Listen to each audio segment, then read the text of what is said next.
Hello అండి. Today Karthika పౌర్ణమి కదా! అందుకే గుడికైతే వచ్చాను. అది గుడి ఎంట్రన్స్ అనమాట.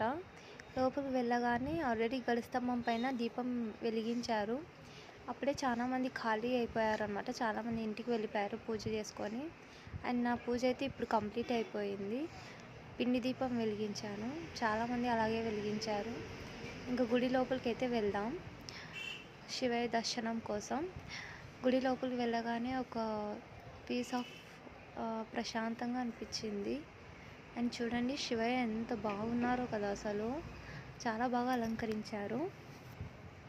అండ్ ఇది బయట ఎంట్రన్స్లో 108 శివలింగాలని రీసెంట్గా ప్రతిష్ఠించారనమాట. చూడండి ఎంత బాగుందో కదా అసలు. ఇంతేనండి today vlog. And it's my first vlog. Please support చేయండి. Thanks for watching. And next వ్లాగ్లో కలుద్దాం. బాయ్.